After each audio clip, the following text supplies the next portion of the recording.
up, y'all? We are the EJ family. This is the E. I am the J. And of course, you know, EJ makes up the both of us. Yeah, today we're about to do the question. So it's, do you prefer this or do you prefer that? And we'll see how he feels, how I feel, and then of course you always can chime in and tell us how you feel. So a lot of you have already voted and told us how you feel. We are going to enter what the votes were when I posted these questions. Of course, we're about to give our opinions and our So feelings. this or that, like you literally gonna say like a question, or like one thing and one thing. Do you like this or do you prefer that? It's gonna be a question or a question because most of them not really formed like this or that, but it's a this or that. If that makes sense, like marriage before 30 or after 30. I don't prefer either one of those. It's really just whenever you're ready.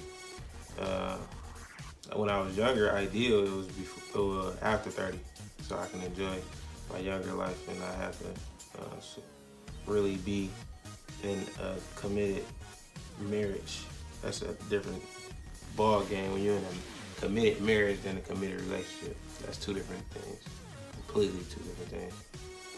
You can be in a committed relationship and have like certain marriage aspects of it, but a marriage is literally two is one. There's no in between, no ifs, buts, ands.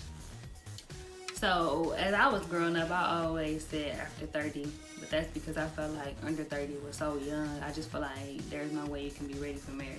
As I got older, I realized that it's not really a saying. Like you can't say like, oh, if you under 30, you're not ready for marriage. I don't think that's a such thing. I don't agree with either before or after, but I feel like not always, but I feel like if you under 30 and your relationship is younger than 5 years, then you should probably wait until after you get 30. But at the same time, I really don't feel like the age has anything to do with it. But I do feel like before you get married, I feel like you should be with somebody for a nice little time before you get married. See, I don't think the relationship length has anything to do with it either. Like you can be in a relationship that was 8 years and then you finally feel like, oh, this is not the relationship for me, you know. So it really just depends on, of course it may not be exactly the same as when y'all first started, but if you can still coincide and the relationship is still going strong and there's not too many issues, or if there is issues, you can resolve those issues, then might as well shoot for it. If that is something that you're truly comfortable with. Some people just not comfortable with having a marriage. So make sure that's a thing that both of you guys want before you even get down on one knee and propose. And to the females that's proposing, please stop it. Yeah, stop doing that. That is not what's up. That is not the wave. I'm not against it, but hey, I'm against it. I will literally walk away while you're right there on one knee if you were to propose. Yeah, I feel like that's dead. You shouldn't be doing that. But I only feel like that because I feel like in a relationship, this is just me, but I feel like typically it takes the guy a lot longer to realize that that's what he wants than as opposed to the female. So I feel like let him do it. I feel like traditionally, you know, in the Bible it says, you know, he finds his wife. So I feel like the man should decide on who he wants to marry and when he wants to marry her. So that's just how I feel. But really, nothing really to do with age. Most people voted before 30 though. Surprisingly. Especially in our generation. Everybody's so young and I feel like nobody's really committed and loyal these days. I think in our generation though, we so caught on relationship goals and things of that nature that I would have 100% voted that everybody else votes would have been before 30. That's for sure. But I feel like the way they act, the way our generation acts, I just feel like realistically, really, y'all think y'all gonna get married before 30? I mean, yeah, people usually act different than what they say.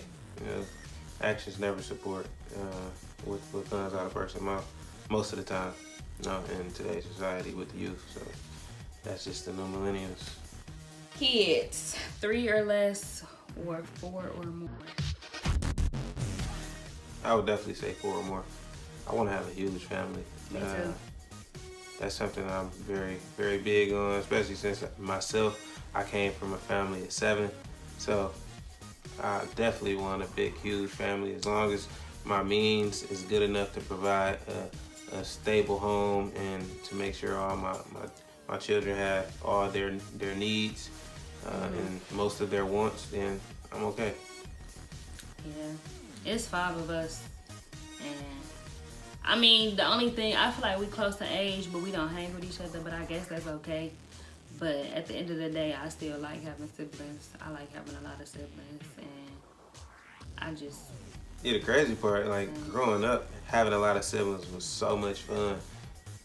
Right now, as we grew older, it's a lot different. Especially, I don't know about everybody else's situation, but when you have brothers and sisters that have different parents, that you may have a different mother, you may have a different father, it's totally different. You'll see that you'll begin to become more separate once you get older in some cases.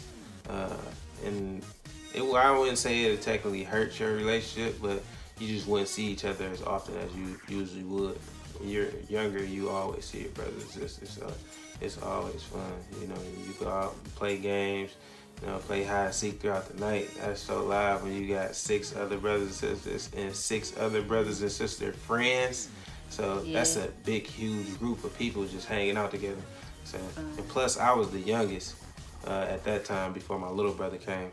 So it was definitely fun for me. I was the youngest running around with all the older kids, so that's exactly the reason why I always hang around older people now. But, you know, that's just my story a little bit. Yeah, I do feel like growing up with a lot of siblings was fun. I couldn't imagine being the only child. Like, okay, you can play with people outside, but what you gonna do when it's time to come in the house? Like, that's why all these kids on Instagram and on Facebook. Like, I don't know. I used to play with my siblings. Yeah, I think if I was the only child, I would have a lot more friends than I do now. You said if you were the only child? Yeah, I ain't got a lot of childhood friends I'm still cool with. If I was the only child, I'd have a lot more have a lot more friends that I grew up with. I mean, I have childhood friends that, yeah, I have a lot of childhood friends, so I don't really see how that can make a difference. I could see how you would seek out more friends, but with having siblings, you could still always make childhood friends. And then, like, my siblings have childhood friends, so it's like we kind of like all kind of, you know, extended family type of thing. Do you need a degree to be financially stable? I say no. You don't need a degree. Hell no, you don't need a degree. That's for sure, for sure. And we both have bachelor's degrees.